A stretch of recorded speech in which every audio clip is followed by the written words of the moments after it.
Good morning, everybody. Welcome to Two Ways, the morning meeting. Dan, Sean, and I will take you through the day in the style of the network news division's morning meetings. If you're here in the two-way platform, get in on the conversation.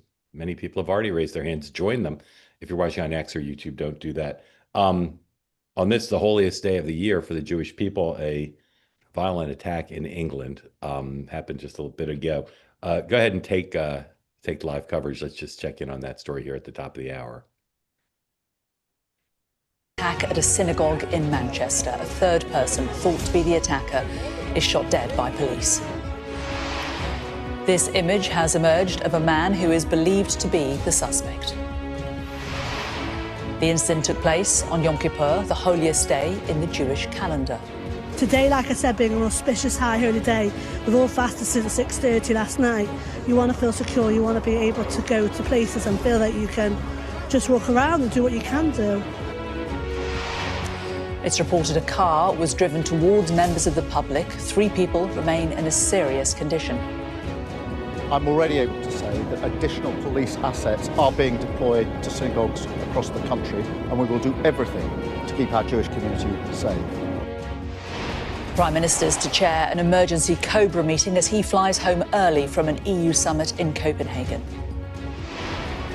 The King and Queen lead expressions of sympathy, saying they are deeply shocked and saddened. Live and continuing coverage throughout the afternoon.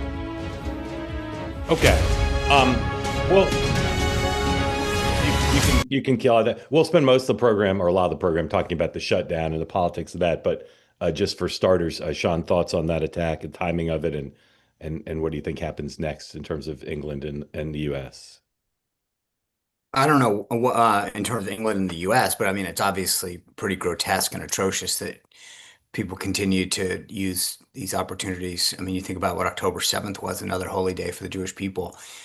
This has really got to stop. And I hope that more people speak out about it and that we don't just continue to roll through 48 hours later and forget what's going on. So I think more than anything, we continue to see tragedies. Everybody gets upset for a few days and then we move on. And I think we've seen a pattern here that needs to be seriously addressed. Dan, I'm a little surprised that neither CNN nor Fox is leading it with it at the top of the hour here, but your thoughts? Yeah, that is interesting. I think we'll need to obviously find out the motive and whether this person was part of a larger group. My first thought, really, in addition to what Sean just said, is will it impact Hamas's consideration of the peace deal? Because there are factions, within Israel that don't really want to see a deal. There's certainly factions within Hamas that don't really want to see a deal. Is this somehow connected to that? We'll have to see. Okay, we'll talk a lot about that, the shutdown. If you've got questions on what's happened in Birmingham, of course you can ask them, and we'll keep following it during the hour. Manchester, rather. So, quick word from our sponsors, and then we'll do the day book, and then we'll get into it. Sponsor today, this morning, the good folks at TakeLean.com. You get a 20% discount if you use the promo code MARK. To avoid yo-yo dieting, weight cycling. Go lean. Take Lean allows you to lose weight the right way. Non-prescription product produced by doctors, created as an oral supplement. It's not a shot like a GLP-1 injectable. The science behind it is based on, again, the research of doctors. Help maintain healthy blood sugar, control your appetite and cravings, burn fat by converting it to energy. So if you want to lose weight the right way, this has worked for many. Give it a try. Again, go to takelean.com. Use the promo code MARK, 20% off your full initial order, to be able to try to lose weight the right way. Again, promo code MARK. Go to takelean.com. Give it a try today. All right. President today is at the White House pool. Dan's friends, the Huffington Post, or the print pool. Sean's friends, the Blaze, are the new media pool. And the president's at this point not doing much. He gets his intel briefing at 11, and that's it. He has no public events as of now, but obviously will monitor the shutdown and presumably may take to social media to weigh in on things. Vice President, very active yesterday. As of now, no public events. Mark, can I just real quick on the schedule? He did truth out this morning. He's got a meeting with Russ Vought, so I don't think it's officially on the schedule, but he made that clear.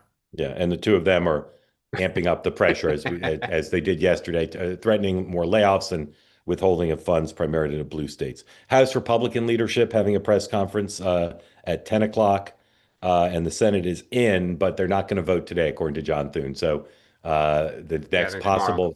next possible vote to see if they can get more Senate Democrats to vote yesterday produced the same 3 votes, despite our speculation here. So no votes today. There continues to be murmurs of the possibility Can I of ask a question? negotiation. Just out of curiosity, I obviously today is a very holy day for the Jewish people, and I was trying to figure this out in my head because Thune had said because of the Jewish holiday there aren't votes.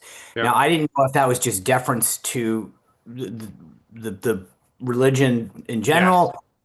Okay, because I in my head, and again, I sometimes it's just I was like trying to think of obviously Schumer, like, but Yep. there are a number of Jewish members, correct, that probably observe. Yeah, but Yeah, and then of they course typically don't vote on Chuck holidays, Schumer being, even yeah, Right. No, no. But we're typically not in a government shutdown. And so correct. again, more out of curiosity, because I think in general, obviously it made sense because there's probably a ton of staffers and support people Yep. that would observe. But it was interesting because again, we're not normally in a situation where the government is shut down and, Yeah, no, they said earlier in the week, 11 a.m. on Friday is the next vote. okay. I was about to make a joke, but I'm going to think better of it. That's All right. I need to do that more. Yeah, I was just going to say. Generally, I say it and then go, God, I should not have said that. And it's a bit of a shame because it was a very funny joke, but forget it. All right. A lot of polling out about a possible shutdown, about a blame for a shutdown, for the shutdown.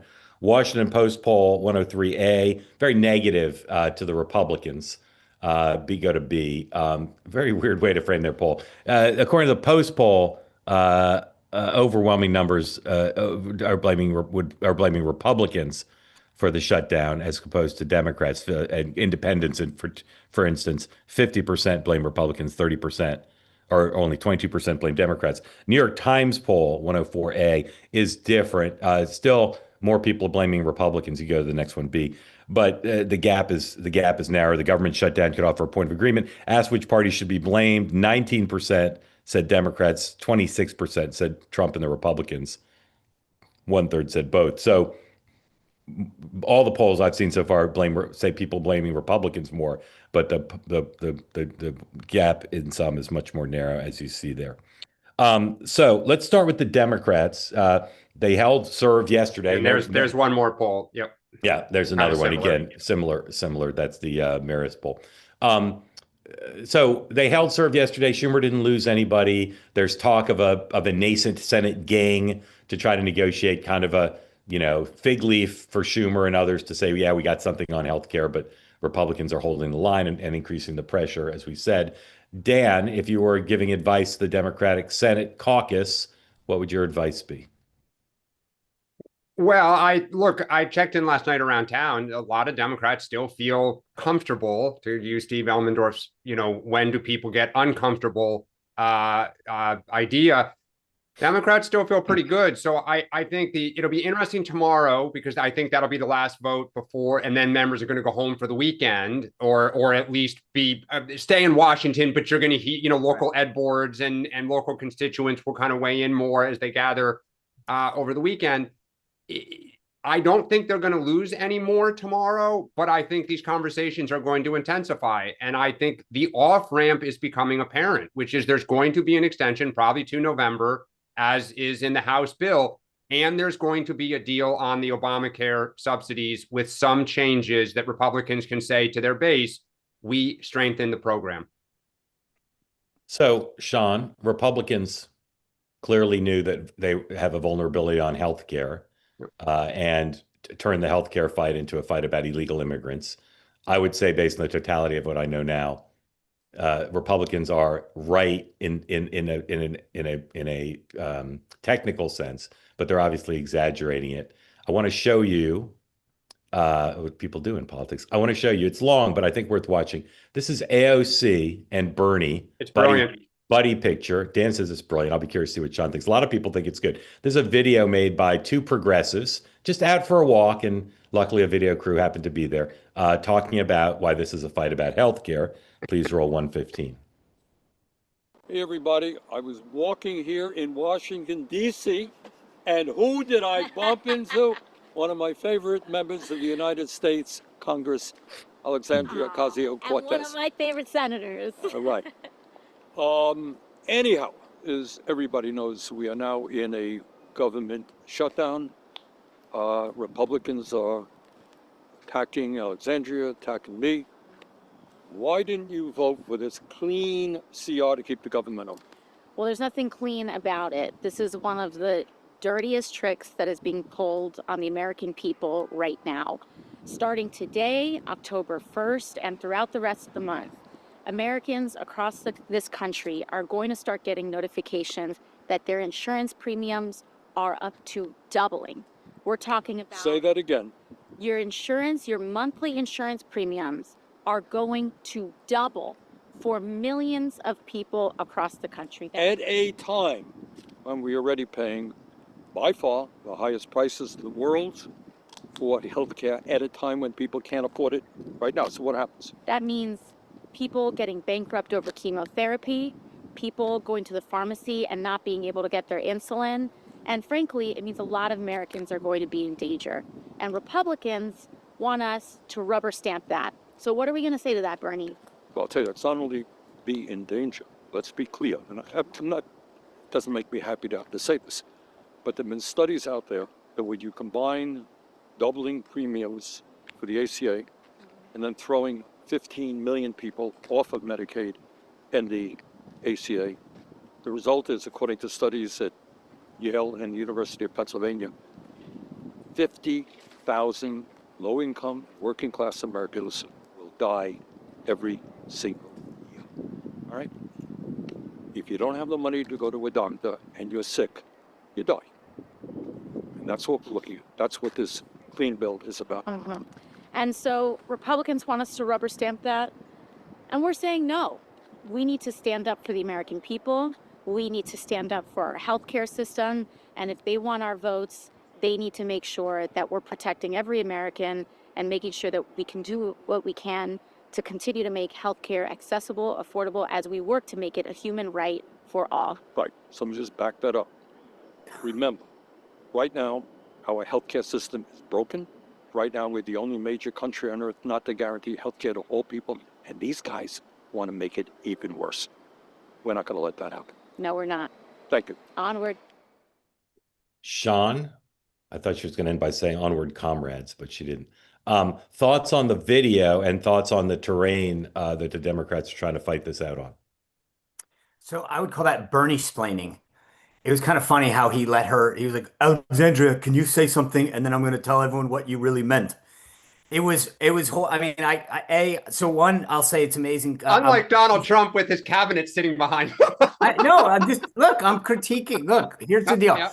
One, first of all, I'm glad they can walk so safely in DC. So thank goodness that can happen. Well played. Well President played. Trump. So yeah, I'm so glad they can just walk so freely and safely through our nation's capital. Look, I give the quality of the video an A. I think the length was too long.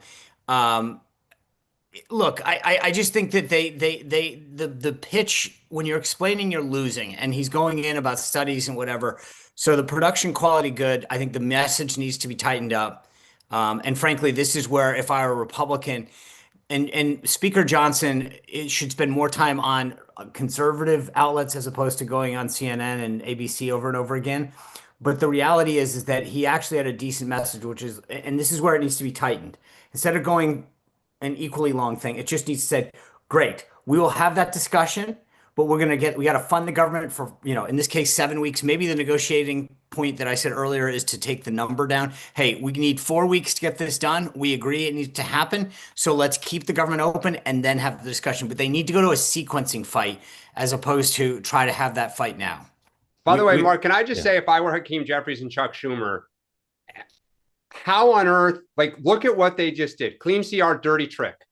Perfect slogan to throw back, right? They laid it out. I've watched, I don't know how many Hakeem Jeffries, Chuck Schumer interviews where my God, you want to pull your hair out listening to them. That was clean, crisp, and concise. You could argue it should have been 60 seconds, not 90 seconds or 2 minutes. But you hear that as a Democrat and you think, all right, I got my marching orders. I got my messaging. I got my talking points. Okay, we're exaggerating. People will die. Well, guess what? It's not all illegal immigrants. It's actually mostly people in red states. Like, you take that and you can pivot right back, which is what I've said since August. And yet Hakeem Jeffries and Chuck Schumer are so incompetent and out of their, depth when it comes to the modern game that you just want to say, like, guys, what are you doing? Just use them. Well, or use, I'll be honest. Look, Might I be hate that. to say this because, as you know, this is not, she is the best messenger you guys have. She knows how to say stuff. Again, I would say among the four, this is a no-brainer. And Chuck Schumer gets up there and goes on these random stem winders and stops talking about Washington jargon. It's like the Senate floor. I Right. mean, he's a creature of it now. He By the way, can't- Mark, you still think she's not a top candidate? In the primary, not the general. Although I do want to say this, and I will agree with Mark that yes, maybe it's taken a little too far, but the reality is, and Jake Tapper of all people, who is literally a former DNC, I mean, like, he is a Democratic staffer, worked for Hillary Clinton's, aside from working for Hooters and being their spokesman. Jake last night read the bill and said it actually does allow people in this country illegally to receive hospital benefits and other medical services. It's a fact. So okay. At the end of the day, most of the people we're talking about are working class people in red states. That is a fact, which is why Republicans know they have to. But a clean CR, that we're having two separate discussions. The policy. I hear you. Yeah. All right. We could talk if people want to talk about the healthcare fight. I think I now understand. I think I now understand it after 2 days. But we all know why what's a Democrat cave? A Democrat cave is they vote for a clean CR, regardless of what they get regarding future conversations about these healthcare. No, they'll get a guarantee. They'll get a guarantee. So that's the deal. Get the guarantee on the vote. But what's the guarantee? A specific vote or a conversation? Yes. Yeah. No. I think there is and I've said this for a while. There are a series of House Republicans. It's much smaller, but a legitimate number of Senate Republicans that desperately want to solve this ACA deal. If that happens, if that's the deal, will the Democratic base accuse Schumer and Senate Republicans of caving? Yes or no? You mean Senate Democrats? Senate Democrats. Yes. Yeah. And if that's the deal, will Thune and Johnson and Trump gloat and say we won, or will they say the government's back open, great for America? Yeah, they'll say that they won and that they solved the healthcare crisis. I mean, they'll it's like Bill Clinton. You just claim victory. Lastly, we've just laid out what we think will amount to the accusation of a Democratic cave and largely a Democratic cave, if that's what it is. Can either of you think of anything that would cause the Republicans to give in if the poll numbers got worse, or is there any scenario where it's not just a matter of time before the Democrats make a deal like that? Well, the one thing, and I'm talking to someone in leadership last night, a senior staffer, is rate notices are going to start going out, and they think that is their cudgel. That when it hits in Republican, constituents' mailbox, that their premiums have legitimately doubled. People are going to say WTF. Can I? By the way, I will say this, and this is something that Bernie said in that video that I find so ironic. The whole goal of Obama, I mean, I know this is esoteric and this is not the fight now, but there is something ironic about the fact that all of these costs, I have a bunch of employees, I have healthcare that I have to, like, all of the costs are exploding because of Obamacare. The nuttiest part of this is the reason that these things are going up is because of the very program that they're fighting for. We are fighting for this. And secondly, President Trump made the greatest deal on prescription drugs 2 days ago in the Oval Office to take down actual prescription drug costs for every American that's on key drugs. And not one Democrat said a damn thing. You want to talk about fighting for people's health care costs? President Trump made a milestone achievement in that area 2 days ago, and not one Democrat said one thing. I can't wait for the Trump healthcare bill. All right. I think that's what the midterm should be about. I have one more question related to the shutdown, then three more quick topics, and then to your questions in the community. So please raise your hand. We had a day and a half of crocodile tears from Hakeem Jeffries, how outraged he was, and an immature video from the president making fun of him. How this was beneath the office, blah, blah, blah. Please come to me first. Please come in. Okay. Then yesterday, do we have I don't know if this is the right video. Do we have the video that Hakeem Jeffries tweeted? Is that I don't see it on the list. Maybe I'm missing it. Do we have the video Hakeem Jeffries tweeted making fun of JD Vance? Is that 107?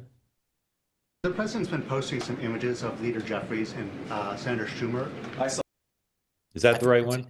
Anyway, Hakeem Jeffries posted a video of making, maybe this is what message does that send? Is it helpful to post pictures of Leader Jeffries in a sombrero if you're trying to have good faith talks with him? Oh, I think it's funny. The president's joking and we're having a good time. You can negotiate in good faith while also poking a little bit of fun at some of the absurdities of the Democrats' positions, and even, poking some fun at the absurdity of the Democrats themselves. I mean, I'll tell Hakeem Jeffries right now. There are literally some Democrats who said to me, well, it's wrong for the president of the United States to do that, but for anybody else, it's all in good fun. Sean, can you explain to me why, did Jeffries change tactics? Did he go from saying no funny memes to funny memes are okay if I do it? What happened there?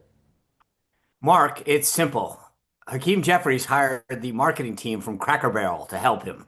Okay. Come on, that was good. I saved that all night.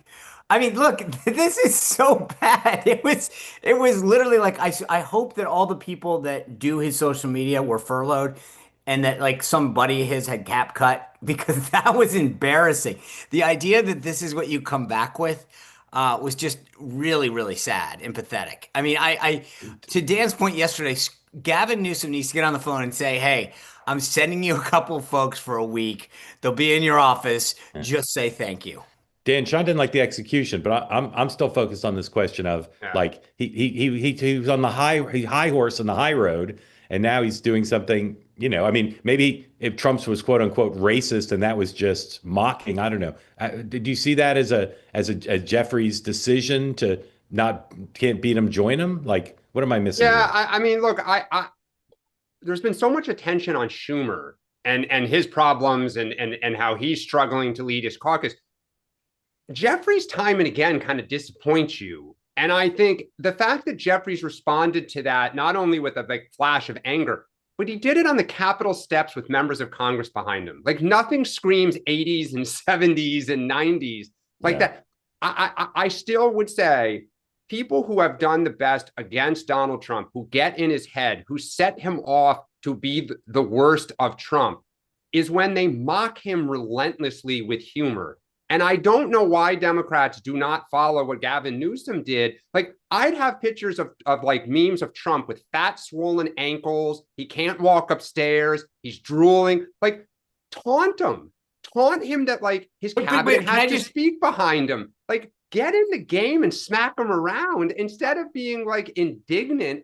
How dare somebody use the internet to make fun of somebody? Well, then let's go to 106 and show what the geniuses over at the DNC did. Take a look at this. Oh, come on. There has to be a rule. This.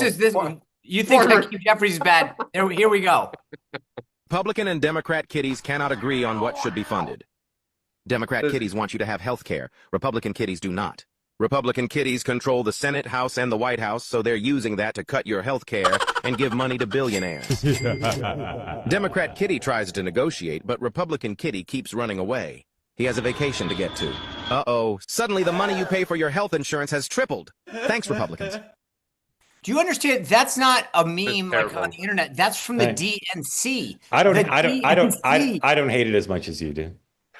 I don't hate it as much as you do. My God. As they say in the business, I feel like I want to donate. This is not a fair fight. As they say in the business, Sean, we're talking about it. Hey, Sean, could you back your shot up a little bit? Are you wearing fairway and green? Well, Mark, not only am I wearing fairway and green, it's a little chilly here in Alexandria. So I'm wearing the Dale pullover in a shadow heather gray. Shadow heather gray. That's what I wanted to know. And Dan, your fairway and green quarter zip. Quarter zip. Yep. What color is that? I don't know the technical one, but it's purple. Really? I'd say it's mauve. Is it a mauve? It's not purple. Someone go on the website and put in the chat, please. I mean, this isn't just heather gray. This is shadow heather gray. Dan, our colleagues at Fairway and Green spend lots of time coming up with the precise color names, and for you to just okay, call fair it enough. purple. By the way, All right. this has got the morning meeting in a very subtle white. So again, Yeah. it doesn't Yeah. scream at you. And on these chilly mornings, and Mark, the beautiful thing is if you go to twoway.tv/fairway and use code twoway20, you can save 20% site-wide off any of the amazing products. All right. Then we'll look up the color. The color may be Olympia Heather. I think that's what it is. Olympia Heather. Thank you for Heather. that. Okay, 112, please. 112. Wall Street Journal exclusive. Not a huge surprise, but the Journal reports the Trump administration now says to the Ukrainians, we will help you with intelligence to allow you to target Russian energy assets. U.S. to provide Ukraine with intelligence for missile strikes deep inside Russia. And again, you read into the story, it's about these energy targets, which is a key thing that the Biden administration thought would start World War III. Just quickly, guys, because this is somewhat incremental. Dan, do you think if this happens, changes the complexions of the war dramatically, or if it happens, it's incremental? If it happens, no, it's incremental, but it also does change it, because if you start to hit Russian targets in Russia and inflict more damage, that gets Putin's attention. Sean? Oh, I think it sends a very clear signal to Putin. We're notching it and taking it up one more notch. This is a big deal. It allows strikes inside Russia at key assets on their infrastructure. So I think, to your point though, the key is if, right? Yeah. So this is a signal. We're going to do this. It's kind of like the Hamas thing. If you have 3 days, or we will. But once they actually do, I think that'll be huge. Okay. Howard Lutnick, one of the most interesting members of the administration. It's so crazy how news works. Howard Lutnick did an interview with Miranda Devine for Podfos One podcast, and he said stuff about Jeffrey Epstein that, had he said it 2 months ago, this would have been the biggest story ever, even during his shutdown. Howard Lutnick tells Podforce One ex-neighbor Jeffrey Epstein showed off massage rooms, made creepy comment during townhouse tour. Let's play a bit of what Howard said. The guy's gross.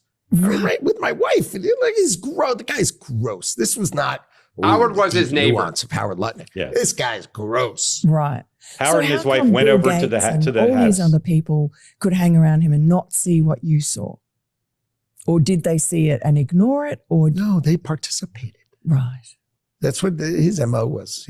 Get a massage, get a massage. And what happened in that massage room, I assume, was on video.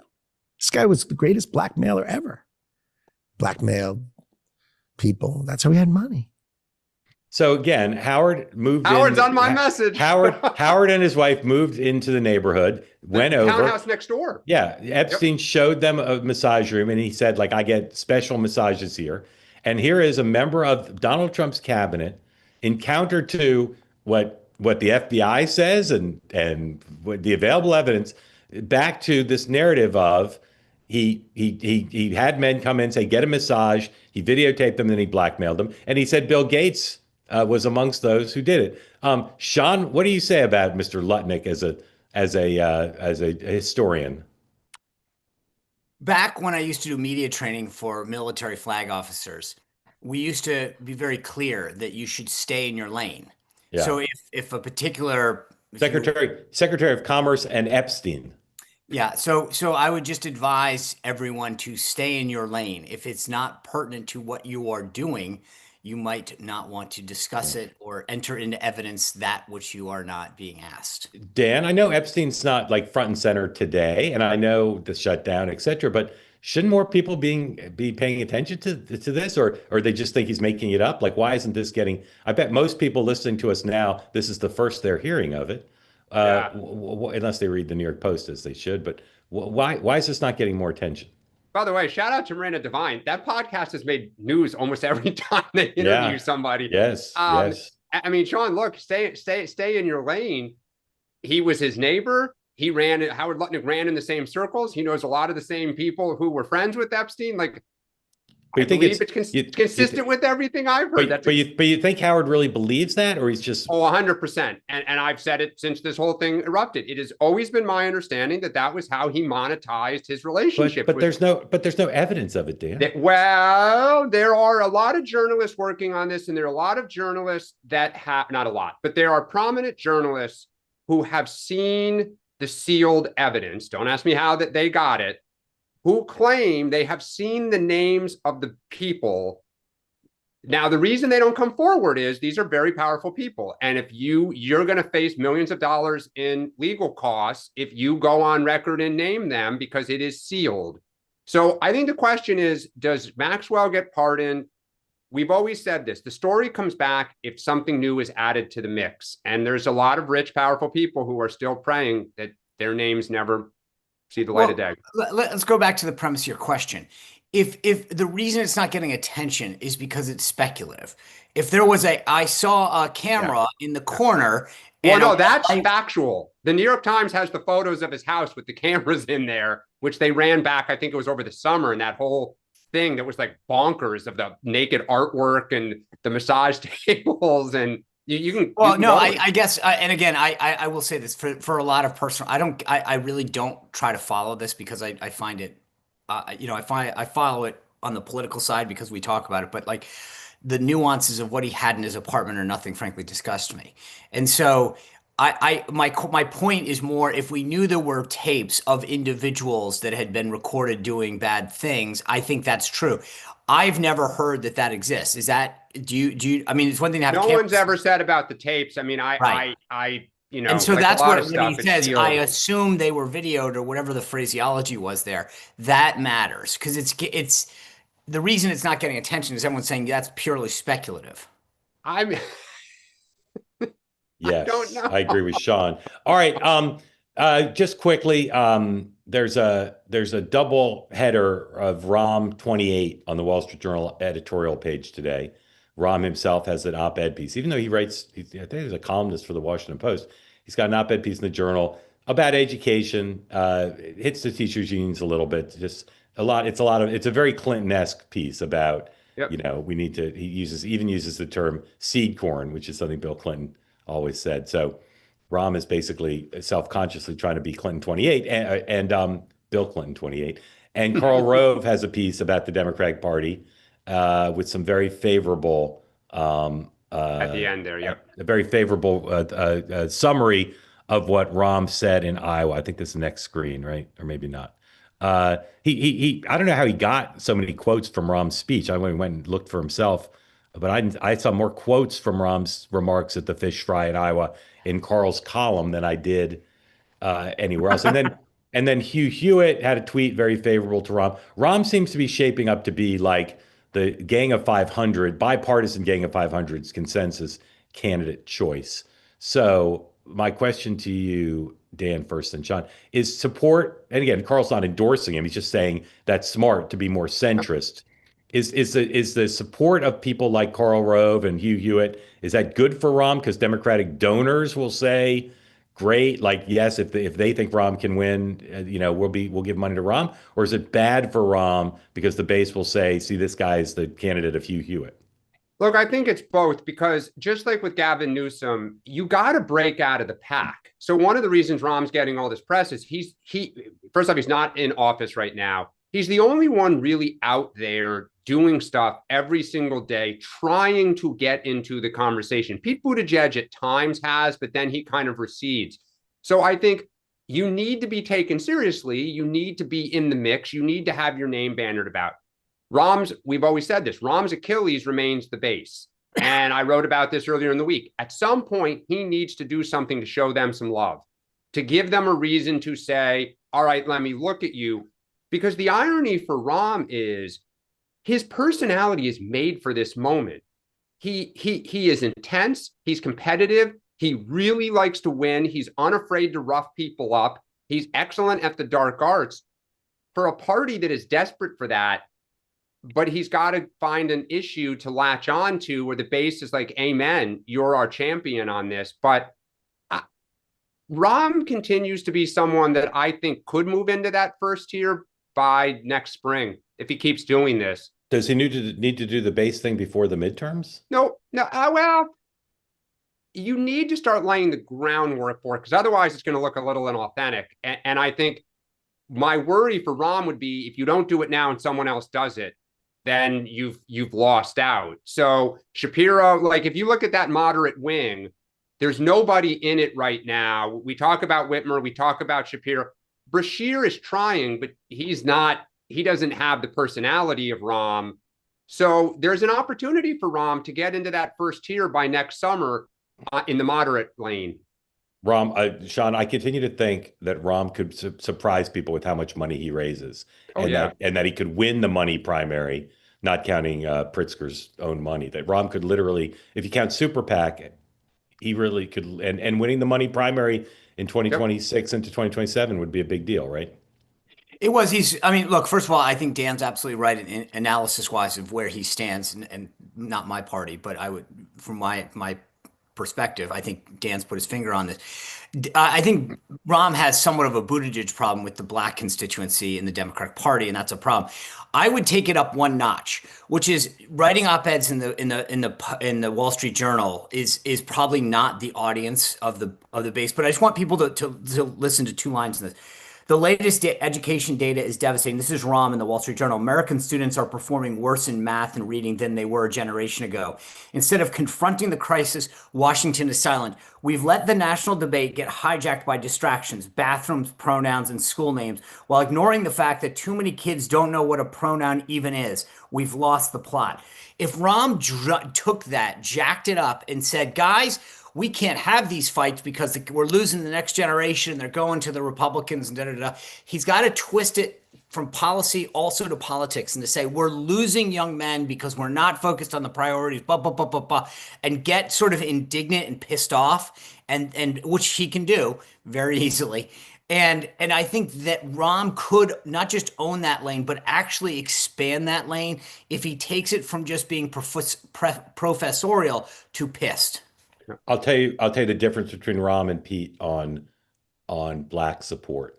Rahm can draw on black people in Chicago. He can draw on members of the Black Caucus that he served with. He can draw on members of the Black professional class who he's known for 30 years to get validators that are be significant.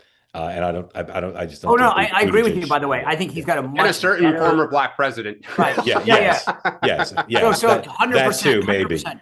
But I think my point is that he faced a little bit of a problem in Chicago with crime. Oh, yeah. And so, sure. but I agree with you 100%. I think he can get it back a lot easier. Yeah. And again, I think what he's saying right now, going into black communities, if he started talking about education as the way forward and our focus is off and the opportunities that exist, blah, blah, blah, he could own that. What's hilarious for me as someone whose first campaign that I covered was Clinton 92. What's hilarious is it just in that op-ed, not just the use of the word seed corn, but the whole way he's going about this is exactly the way Bill Clinton did it. I think the problem is Bill Clinton should have had a problem with the base, but the base was not as powerful, although it seemed really powerful then. Base was not as powerful, wasn't as far to the left, and Bill Clinton had a really sophisticated way to appeal to the base, and Rahm just doesn't have that. As you said, Dan, he's going to have to find it. But even if he finds one thing, it's going to be a one-off. He doesn't have the consistent. As Bill Clinton used to say, I'm a Democrat by heritage, conviction, and birth. And I mean, and look, the challenge that he's going to have and everyone's going to have is go back to what we started with, that AOC video. Bernie Sanders is going to be right by her side. She's going to start with 20% of the vote. She will win the hard money primary by 5 or 6, maybe 10x. She'll raise so much money online, it will be bonkers. Can you imagine if there's actually a debate that includes Rahm and AOC? I mean, that's the thing. That'd be spectacular. But that's where you start to say to yourself, Newsom's trying to go down the middle. She's going to have the left. Rahm and Bashir are staking out the right. And this goes to people like Shapiro. How long do you sit there and let these contours all fill before you're like, what is my plan to get in here? Yeah. Liz, what's your plan to get in? Raise your hand. I've unmuted Raise your hand. Welcome in. Thank you for being part of Two Way. Tell folks who don't know where you are, who makes that chandelier, and what's on your mind. No idea who made the chandelier. We live in Pottery Barn. Probably. Yeah. Probably. Live in Minnesota? Crate and Barrel. Yeah, we're in Minnesota. Yeah, where do you live? Cities. Great. Well, welcome in. Thank you for being part of Two Way. Thank you. It's the second time that I've mustered the nerve to do it. But I wanted to thank you guys because I came on, I don't know when it was, maybe last spring, talking about education. And those of us in the middle of the population, whether it's kind of center left or center right, it's just so frustrating. It's so frustrating because it doesn't feel like there's intellectual honesty about, if you have a principle, can you just uphold it? Whatever side is breaking that principle. So out of that frustration, and after watching you guys for a long time, I decided I would run for school board. So I'm Hey, good for you, Liz. That's awesome. Wait, which party? nonpartisan, Sean. Who cares, Sean? She's running. She's making I her know, voice but heard. the American in me is happy. The part. Liz, do you have kids in the school system?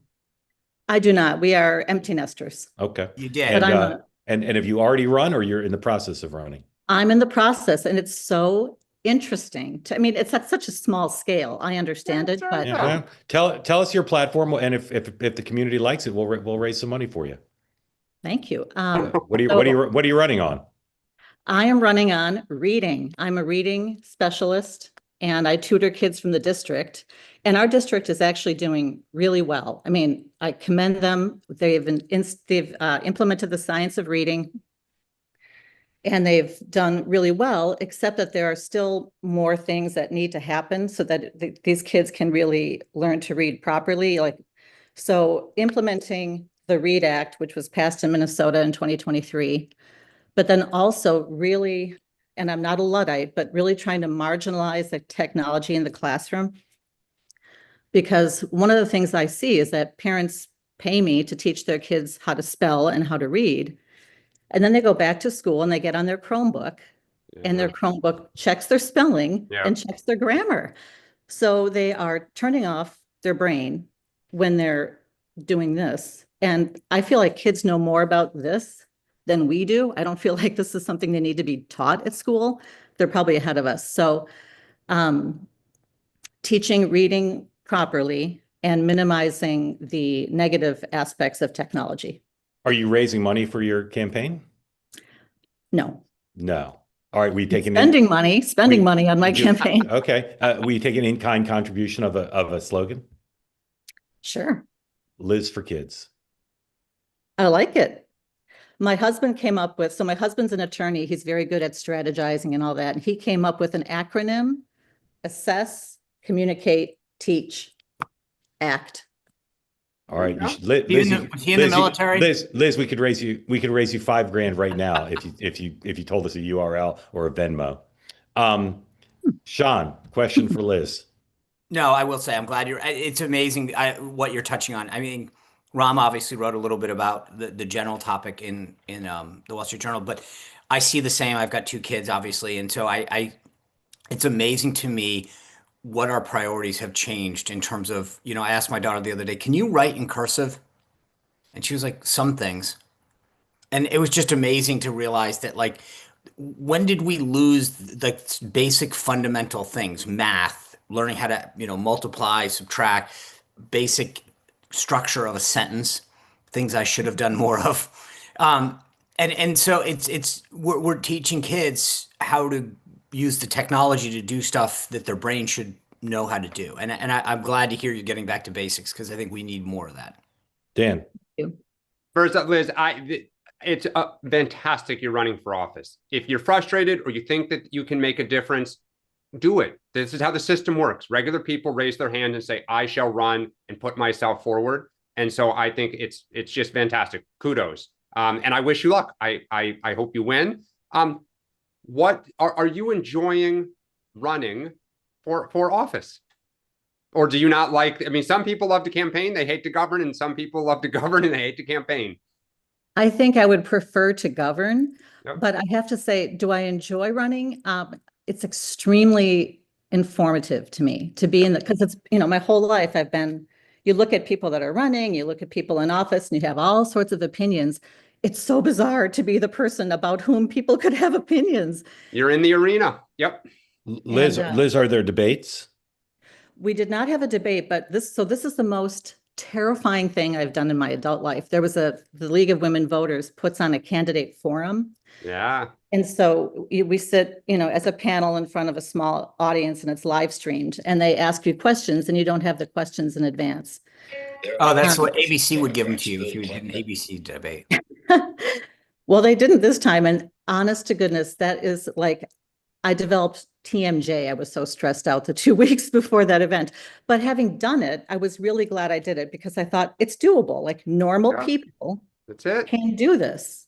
Yeah. So, Liz, if there were debate, I was going to offer to have Dan and Sean do debate prep for you, but well, now I want to debate. next time. How many? What's the race look like? Give me the challenge contours. your opponent How to one. many? Yeah.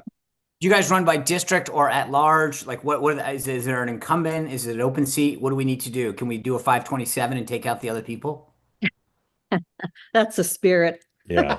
All right, Liz, keep us posted. Thank you. Great. Thank fun. you. Do you have T-shirts? Do you have Break the anything leg. like any merch? Is there swag? Fairway and green. Yeah. Okay. Yeah. All right, Liz, thank you. Good luck. Break a leg. Stephen, welcome in. Tell folks who don't know where you are what's on your mind for Dan and Sean. Hey, good morning. Hey. Coming in from Dallas, Texas. I'm a longtime listener. I love you guys. Sean, I used to hate you when you were in the White House press secretary, and I have become a diehard MAGA. So I appreciate you guys. I voted for Hillary in the first place, and then for Trump twice, and would do 2028, by the way. But just a quick question: would Dan and Sean be willing to steel man the other man's argument? So, Dan, what's the most compelling argument to be a member of the MAGA movement or a Republican? And Sean, what, if any, compelling steelman argument could you make for being a Democrat? I mean, the best argument that I would make for being MAGA is that Trump is challenging the system and challenging the status quo and does not accept the answer that it's always been done this way and that things cannot change. He will charge the Hill with absolute conviction to change things, and he is always fighting for you. I've got thoughts about, whether that's always true, but he definitely makes you think I am on your side. Sean? I think the most compelling argument that a Democrat could make is we need to be the check on this chaos. I mean, to Dan's point, I actually agree with Dan. I like Dan's argument. But I would say that if because you're winning. Yeah. Well, if I were a right, Democrat, Dan. I think the we're smartest. Winning because we're right. Right. I think that the only thing that might be compelling is to say we want to be the check on this. I'm not sure that would be that would go over well, but I don't know any other way that you could get people to buy in on that. So, Sean, just a quick follow-up. I mean, isn't that what they're arguing, right? We are the check on this. We're the fight against that. And it's still not compelling reason to become a member of that party, if that makes sense, right? I mean, first of all, I would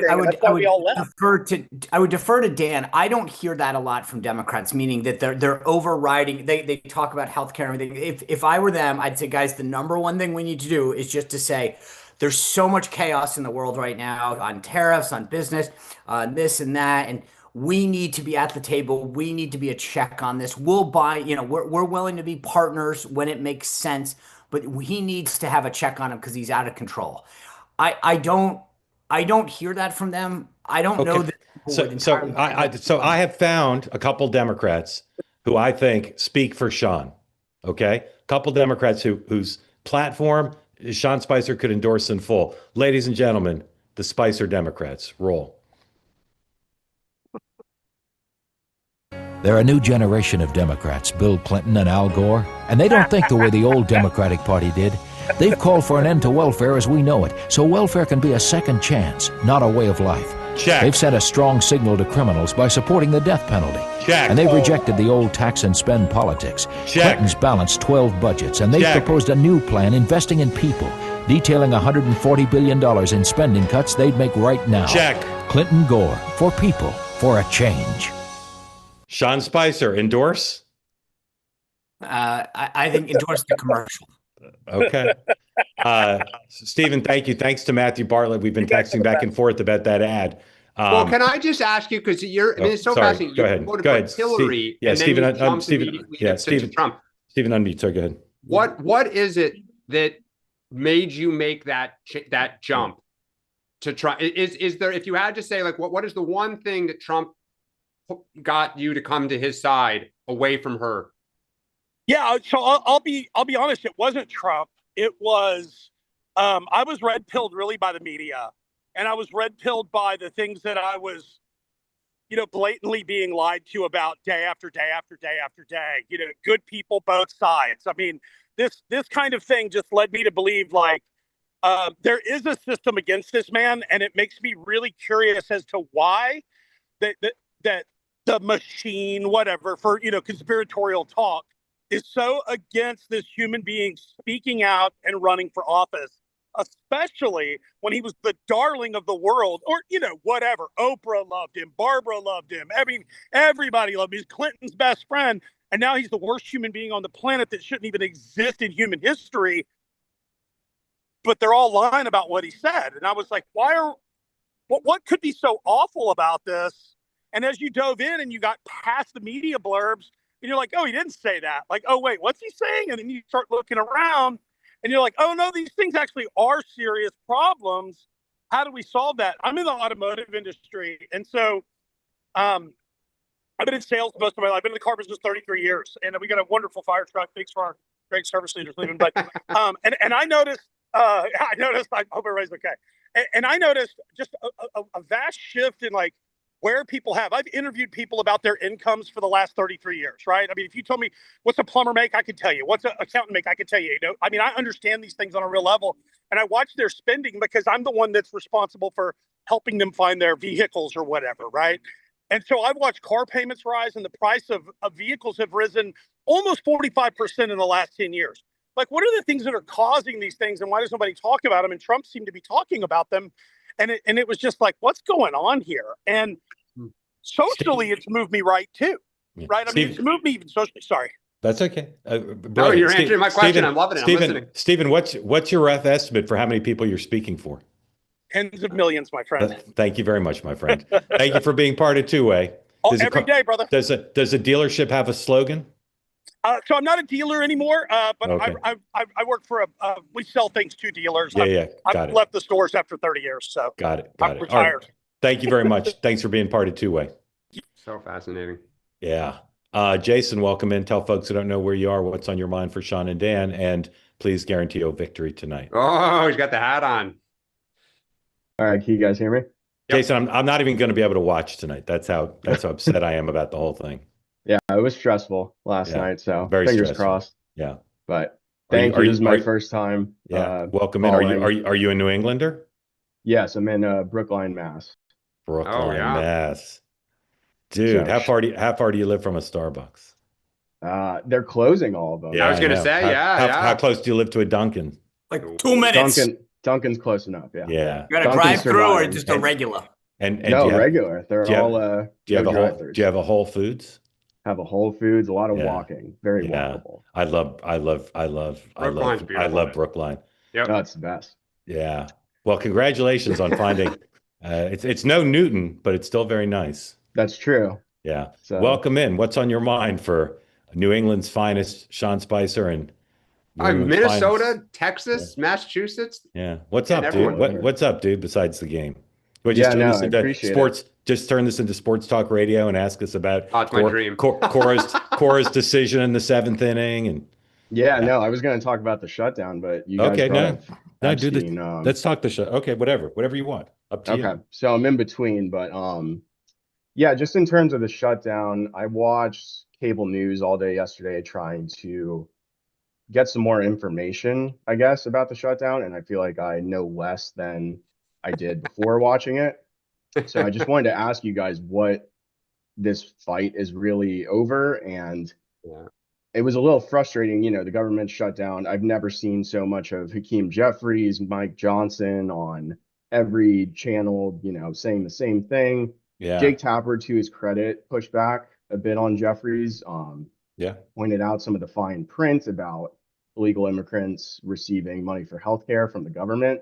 But other than that, it's just people accusing the other of lying and obfuscating the issue. So I was just curious how real this problem is. And that's really the crux of the argument and why everything's shut down, because it does affect my job, have a government adjacent job. So Just trying to get some more information. Great question. I'd say you'd be better off playing Fortnite than watching cable news, but that's just my opinion. Well, that's why I'm here every day too. Understood. Appreciate that. Sean and Dan, let's Schoolhouse rock this. Why is there a government shutdown?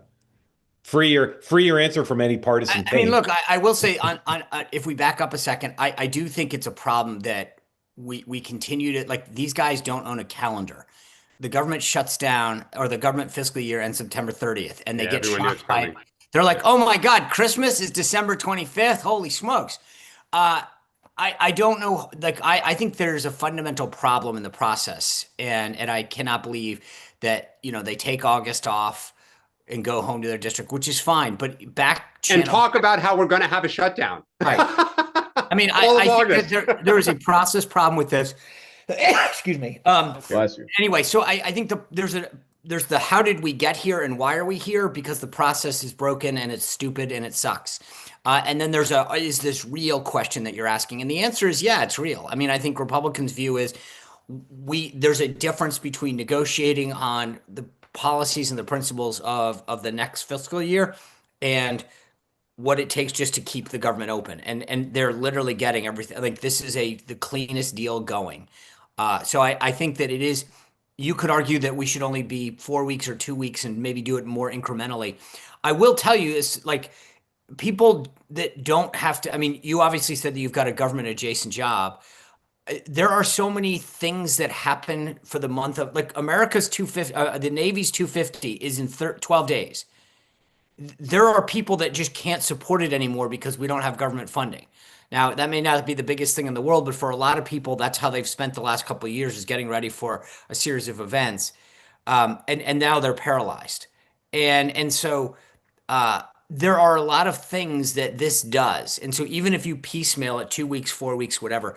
So I think the process is ridiculous, but I do think that what the Republicans are fighting for makes sense, which is we're trying to get time to finish the process that we should have done a while ago. But this is continuously a problem year after year, where everyone's shocked at when the end of the fiscal year is.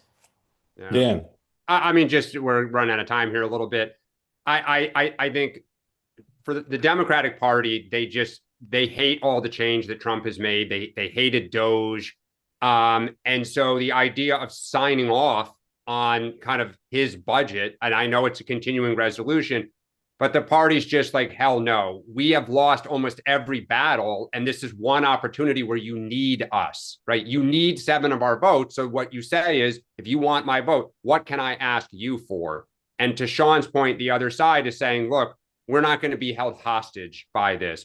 But it is true, Republicans that control the House and the Senate, they've had a year to put a budget together, working with Democrats, and nobody does it. And I believe Republicans see an upside to a shutdown too. They say Democrats are insane. Yeah. Jason, thank you. Grateful to you for being part of Two-Way. Break the leg tonight. Dan, what are you doing at 4 o'clock today? I will be with my colleagues on the group chat. We will be back discussing all the latest news. Once again, we will not lack for content. Robbie, Emma Jo will not be here because of the holiday, but we will have the great Amber Duke back. A lot of people loved her. And then obviously Nina as well. So tune in at 4 o'clock, or if you can't make it, stream us at your convenience. All right. 6 o'clock, I'll be on Two-Way tonight. Beverly Hallberg will be amongst our guests. We'll talk about everything going on with the shutdown, et cetera. Moynihan Report at 7. Richard B. Frank, military historian, joins Michael Moynihan on the Moynihan Report, use of atomic weapons in Japan and why it was unavoidable. Sean, what do you have? It's Thursday. It's the panel. We're going to talk about all this kind of, all the shutdown and Dems' reaction to it. Chris Stegall, our Philadelphia, Pennsylvania correspondent, talk show host, will be there. Carolyn Downey of the National Review, and Mary Margaret Olahan of the Daily Wire. Yeah. Tomorrow we'll be back in 23 hours. And don't forget, tomorrow's special episode for Two-Way community members, 2 p.m. Eastern Time. David Bonds and the Bonson Group will talk about the tariffs and about the economy, the effect of the shutdown on the economy, and David will be taking your questions. So again, join us 2 o'clock tomorrow. Sign up now. It's only available on the Two-Way platform. This will not stream on YouTube Live. So go to tway.tv/TBG to sign up to join me and David Bonson to take your questions on tariffs, the shutdown, and everything else economic. And of course, tomorrow's Friday, so we will have our winners and losers of the week. I'm hoping and praying that our loser of the week will be the New York Yankees. but we shall see. And then what to look for this weekend. Thank you for watching. Thank you Hey, for being Mark, yeah. Yeah. Next up, what do you have on next up? Oh, thank you for asking, Dan. Next up, which I'll be doing in just a moment, which is why I'm rushing off. 3 young people who were part of Turning Point, who are part of Turning Point USA, and were inspired to be part of it by Charlie Kirk. We'll talk about why they're part of Turning Point, how they're dealing with grieving over the assassination of Charlie Kirk, and what their hopes are for the future in the wake of his assassination. So, great conversation with 3 young people, and that'll post later today on YouTube as well as podcast platforms. So stay tuned. All right, now go do it. Okay. Okay. Thank you all for being part of it. We'll see you tomorrow. Have a great day.